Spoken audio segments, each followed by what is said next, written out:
Tonight's commentary is going to be on Umbrus, specifically her video on Pepper-Tei.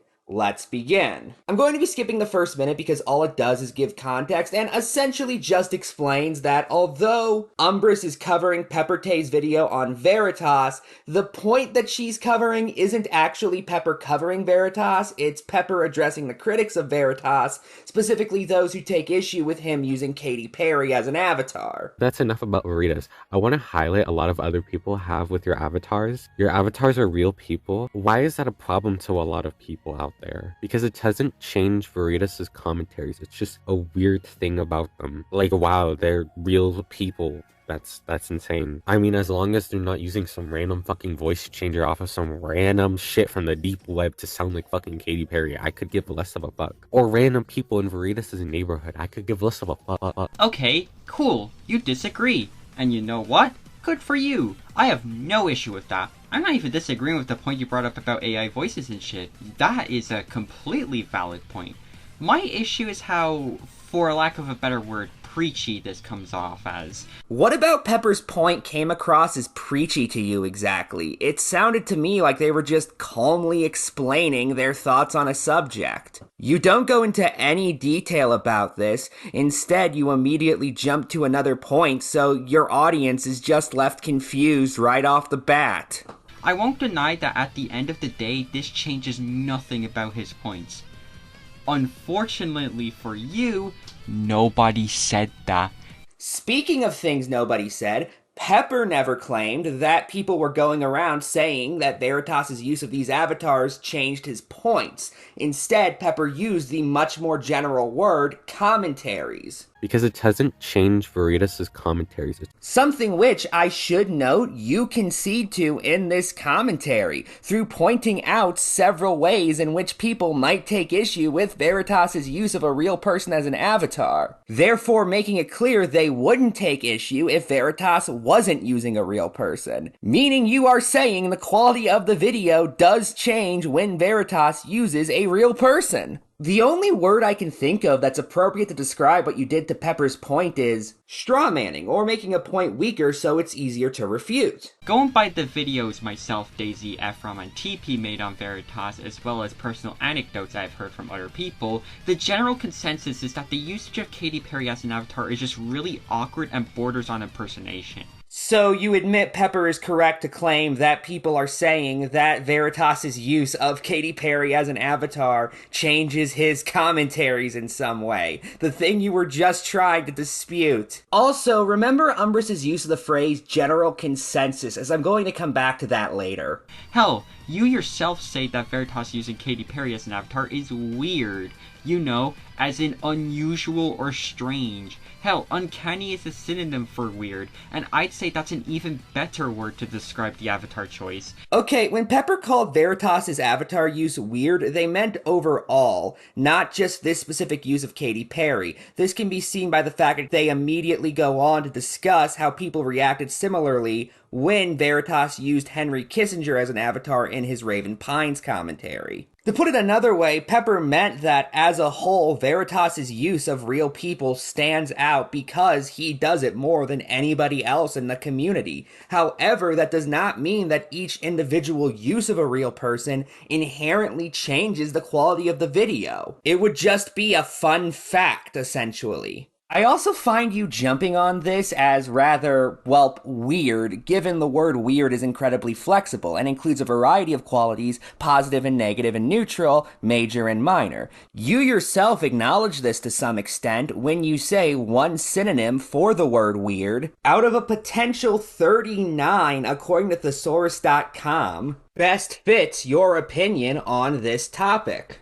Here's the funny thing though, me and Daisy were the only two people to really make actual points about the Katy Perry avatar. But I thought you said the general consensus was against it, therefore implying that the majority of the community had this opinion. Now you're claiming that only 2 of the 4 commentaries you mentioned even made it a point in the first place? Fuck, if we include Pepper's video on Veritas, you know, the video you're currently covering, where they specifically say they don't like people making points about it, that would mean that 40% of the videos in question criticized it. a minority, or that the general consensus is actually against those complaining about it. Mind you, when you made your point about general consensus, you also added that there were people you talked to, but who were these people? For that matter, how do you know they were representative of the entire community? Did you run a survey? What was the sample size exactly? At the end of the day, no, it doesn't change anything about Veritas' commentary in terms of the points and maybe production depending on your stance. However, to go around saying that this doesn't matter completely shuts down all nuance in the conversation. Some points in commentaries are ultimately subjective, and if something bothers a commentator such as, I don't know, someone using another human being as an avatar, then they have the right to point it out. When did Pepper say other commentators didn't have the right to? What the fuck are you going on about now? Pepper just said that they felt it was pointless to do so. They weren't trying to prohibit other commentators from doing such if they feel like it would be worthwhile. In the same regard, Pepper has the right to say that they don't think it matters and other commentators shouldn't make points like that. However, merely pointing out that Pepper has the right to make such a point is not a defense of it any more than you pointing out that people have the right to criticize Veritas for using real people is a defense of those doing such.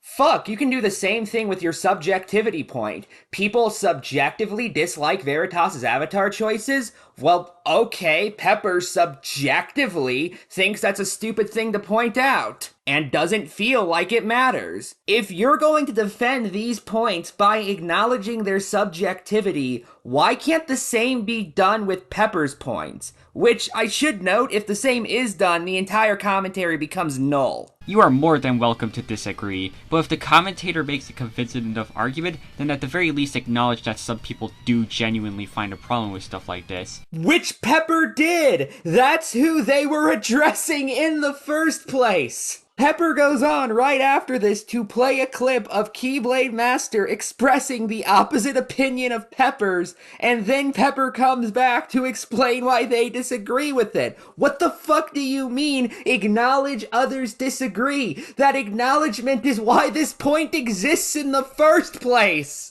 Why do you think people critique production, or hell, I'll do you one better, why do you think people nitpick as much as they do? What gives you the impression that Pepper wouldn't have an issue with those as well, and wouldn't launch similar criticisms against those doing such? But also, it's very hypocritical for people to point out how Veritas is using real people when yet they also get onto her case for saying something that's really unimportant. Like Keyblade Master. Yes, we're gonna talk about And my avatar is Henry Kissinger for no reason.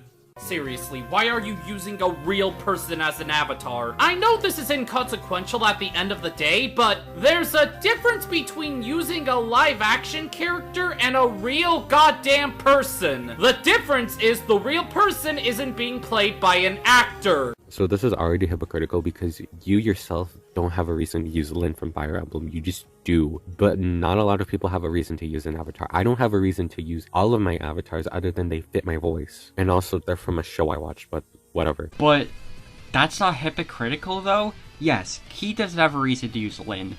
So what? So Key's being hypocritical when he criticizes Veritas for using an avatar, quote, for no reason. Lynn is a fictional character and Henry Kissinger is a real person.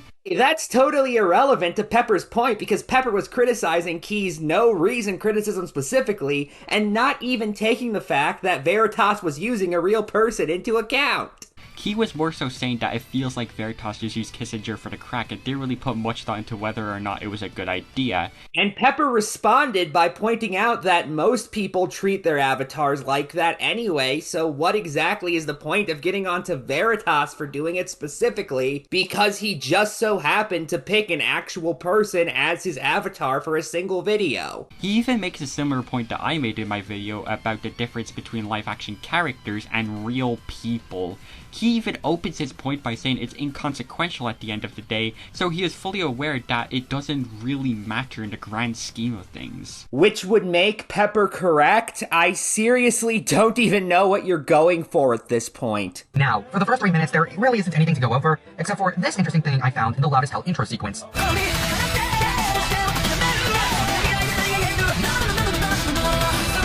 What's with the random letters in a completely different font? Better question, why does this matter? Since it's not like this is a big part of Raven's intro card, no, it's just a small Easter egg for those who have seen Gravity Falls, since it's essentially just the secret code in the credits from that show, and translated it just says enjoy the sunshine. Again, I must ask, why does this matter? Since if it does for some reason, you don't explain it, commentator, you just bring it up and expect me to look at it, which last time I checked, but you aren't Master TP10, you're not allowed to make look at it 3. Okay, so yes, you're right. What Verita says isn't important, but you also want to know what isn't super important to point out. Him using a real political figure as an avatar. Like, literally, your only reason for this is that it's weird to you. That's it. You just say this because it's just weird to you. Like, literally, just get used to it then at that point. Okay. So, you're telling me that we should just get used to people using these avatars. Therefore, we shouldn't point it out. Sure, buddy. You see, it's funny because Umbrus repeated Pepper's point back at Pepper and then added a little sarcastic quip at the end to make it clear she thought it was dumb. Something we could already reasonably assume by the fact that she was including it in her commentary in the first place. Although we did need the absolute genius of that quip. I mean, next thing you know, Umbrus is going to play a point and then say, that's a pretty good point, and then pause for a second and go, not, and it's going to be fucking amazing. I'm not gonna deny that he could have explained why he finds the usage of Kissinger as an avatar to be contentious a little more, but you said it's weird to you, which would explain why he finds it off-putting, and also mentions that he's a political figure, which could be a potentially sensitive subject to some. But quite literally anything could be a potentially sensitive subject to some. Because that statement is so vague as to be utterly meaningless.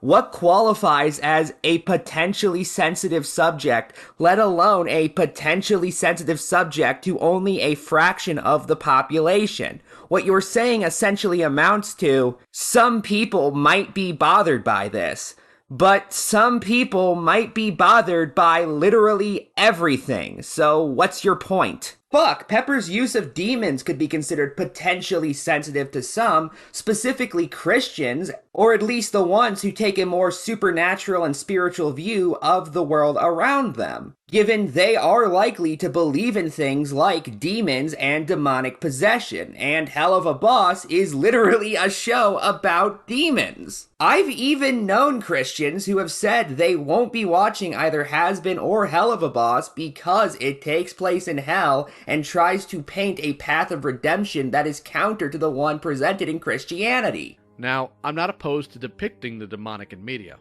I've read that type of material before in both the Screwtape Letters by C.S. Lewis or This Present Darkness by Frankie Peretti. To me, it's how it's presented and the intention therein. In the latter examples, it exemplifies biblical structure and the stories point to Christ. Has-Been Hotel really doesn't do that. So personally, I cannot divorce that from my own theological views. Charlie's hopes for redemption fall short, not just because they're already in hell, but because it lacks the redemption via Christ, as the Bible requires one to go through Christ for such a thing. So I likely won't be watching it in the future, as I am compelled not to due to this. Telling people to get used to something like this isn't inviting a productive conversation and only serves to shoot down any attempt at a nuanced discussion about something that is, at the end of the day, inconsequential but still contentious to some people. Gee, you'd think Pepper's point is that the inconsequential nature of this makes a productive and nuanced discussion pointless or something. Anyway, that's all I want to cover, so final thoughts? I hope this commentary was both very productive and nuanced. Good night and good luck.